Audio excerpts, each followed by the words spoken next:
Salut amis sportifs et inconditionnels du football. Real Madrid s'est finalement imposé difficilement mais gagné na ko nga xamante ni mooy Celta Vigo. Franchement foofu ca Celta 2-1 avec un grand Karim Benzema. ñu ñëw nag fas yéene leen débriefer match bi aussi wax leen li nga xamante ni bi mooy classement bi foofu ca Angleterre aussi fas yéene nañ faa dem wax ci Liverpool ak match boobu di doxoon diggante Liverpool ak Watford aussi waxal leen ñoom tamit seen classement ak fi seen championnat toll. mais avant loolu d'abord bu dee gan nga ci page mën nga abonné nga activer cloche de notification pour mën a jot yeneen vidéo yi nga xamante ni bi ñooy ñëw aussi bul fàtte tamit le petit pouce bleu parce que c'est vraiment très important. commencé d'abord ak foofu ca Espagne ak ce match qui comptait pour la 30e journée de Liga mu doon dox diggante Real Madrid ak Celta Vigo donc Celta Vigo moo doon recevoir kooku di Real Madrid nag mujj na ko dóor difficilement mais bon mujj na réussir dóor ko quand même 2-1 grâce à Karim Benzema grand Karim Benzema ak benn Thibaut Courtois boo xam ne macha allah parce que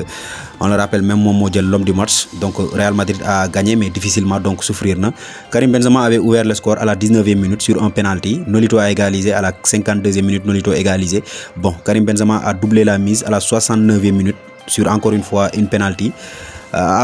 Tout juste avant ça jot naa raté benn penalty à la 64e minute aussi. ñooñu di waa Celta Vigo aussi amoon nañ penalty à la 39e minute VAR dindi ko donc moo lay xamal ne penalty match bu bëri woon ay penalty la. donc mën na ne Real Madrid consolider la loolu nga xamante ni bii mooy place su première am à quelques journées de la fin. na yokk écart bi diggante moom ak Séville ak Barça bi nga xamante ni bi ñu ngi topp ci ginnaaw parce que boo xoolee classement bi Real Madrid moo nekk ci kanam avec 69 points Séville moo nekk deuxième avec 57 points dese benn match parce que football gu 30e journée moom mook Barça war a daje d'ailleurs suba un très bon match boo xamante ni bi ñu ngi koy xaar. Barça moo nekk troisième ak 54 points je le rappelle joué gul benn match am aussi am na beneen match retard boo xamante ni bi Barça am na ko. Atlético mooy 4e position avec 54 points moom tamit joué gul match 30e journée ma donc demee ci baawu classement bi aussi Mallorca, Levante et Alaves ñoom ñoo occupé place yi nga xamante ni bi ñoo mujj ci classement bi donc ñoom ñooy alterne rouge yi. ci 30e journée boobu aussi joué nañ fa yenn match yoo xamante ni bi bokkul ak Real Madrid ak Celta Vigo parce que Getafe doon na dajeek Mallorca dóor ko 1-0 loolu moo waral sax Mallorca wàcc ba laal liste rouge bi aussi Levante aussi dóor na kooku nga xamante ni mooy Villarreal 2-0 presque mën na ne loolu moo xewoon Espagne avec ce beau match bi nga xamante ni bi Real Madrid joué na ko ak kooku nga xamante ni mooy Celta Vigo mu newoon match bu neex tamit ñi ngi xaar match Barça Séville suba bi ce sera un choc lay doon choc bu neex tamit franchement ñu ngi koy xaar ak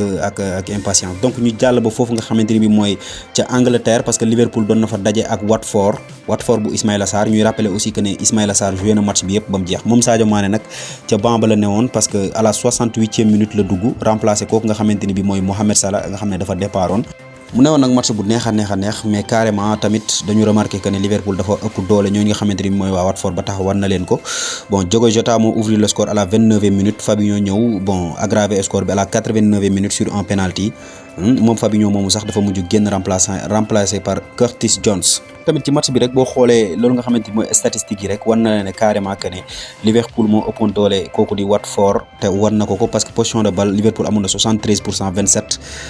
contre 27% donc mën na ne vraiment y avait de la différence aussi boo xoolee ci tir yi Liverpool a tiré 17 fois au but et a cadré 3 fois donc foofu mën na ne la réussite n'était pas au rendez-vous parce que cadré na 3 fois dugal na 2 buts bon mooy loolu donc mais kooku nga xamante ni mooy Watford nag il n'a tiré que 3 fois au but et a cadré 2 fois malheureusement il n'a pas marqué. ci 31e journée boobu nag xewoon foofu ci Angleterre yeneen match xewoon na bu ci mel ni Brighton niil ak Norwich 0-8 partout terrain Brighton Burnley aussi Manchester City da koo jàpp dóor ko 2-0 ci biir terrain Chelsea mooy wax dëgg yàlla surprise journée bi parce qu'il s'est incliné devant ki nga xam ne mooy Brentford 4-1 retenez bien 4-1 la ko Brentford dóor biir Stamford Bridge vraiment c'est quelque chose que boo xamante ni bii du at yëpp lay am et tout juste avant de rencontrer le Real Madrid Chelsea mi ngi tremblé alors que pendant ce temps Real Madrid moom ma nga fële di consolider place premier place am donc Leeds United aussi mook Southampton 1 but partout Wolverhampton moo dóor Aston Villa par 2-1 Manchester Leicester City bon Manchester United tamit kun war a wax ci ay mbiram la parce que avec équipe bi mu am mais il ne réussit pas à faire des résultats donc Manchester ak Leicester 1 but partout lañ def foofu ca Old Trafford donc bu ñu demee nag ci classement bi City moo nekk premier jusqu'à présent avec 73 points plus yor na benn match retard boo xam ne tamit war na ko football Liverpool nekk deuxième mi ngi ko collé vraiment les pattes Liverpool mooy deuxième avec 72 points dese moom tamit benn match retard donc mën na ne ñoom ñaar ñoo tolloogun benn point moo dox seen diggante ku yox rek keneen ki dem bàyyi la Chelsea aussi nekk troisième avec 59 points et moins 2 matchs 2 matchs de retard la dese moom tamit. Arsenal nekk à la 4e place avec 51 points, moins 3 matchs parce que joué gul match bii nii aussi journée bi joué gu ko te dese na 2 matchs de retard. suufu tableau ba nag da nga fa fekk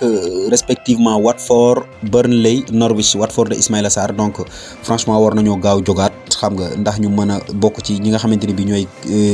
disputer loolu di Premier League bi la saison prochaine. donc tey ñaari débrief yooyu lañ leen indiloon ci seen chaîne